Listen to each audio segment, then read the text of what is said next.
Today marks 9 months since Corporal Daegan Page was killed by a suicide bomber in Afghanistan, along with 12 other service members. And as we reflect on the ultimate sacrifice, 3 News Now anchor Vanessa Villafuerte sat down with Daegan's family to learn more about the young man who was proud to serve his country. That's in tonight's special report of Duty, Honor, and Service. We find out why his family wants us to live the Daegan Way in honor of his memory.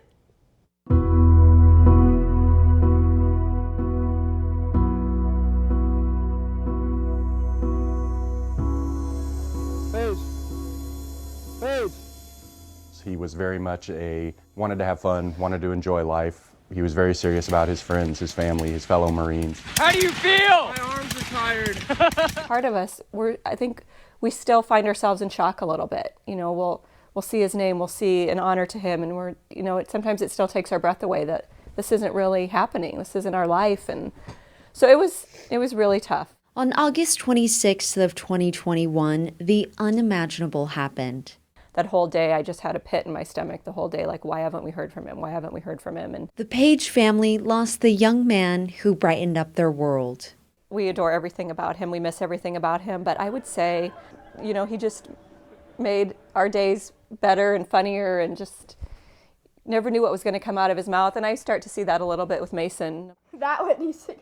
Rifling through old photos, his family remembers the young Marine, brother, and son known as the life of the party. When Daegan would walk into a room, he was the guy you wanted to be, because you're like, we're going to have fun. Daegan lived by his own rules, something his family described as living The Daegan Way. He would, test your bounds, step out a little bit and get uncomfortable. That was the way he lived, and as we've tried to do that, we've realized there's something great in that. This Memorial Day, Daegan's father, Greg, and stepmother, Jenny, along with his younger brother and sister, reflect on who Daegan was and how he made others feel. He had a quick wit, so he was always funny. He was always quick with a joke, with something to say. He always had a comment. I feel our world was robbed. I feel these two were robbed, and we're robbed.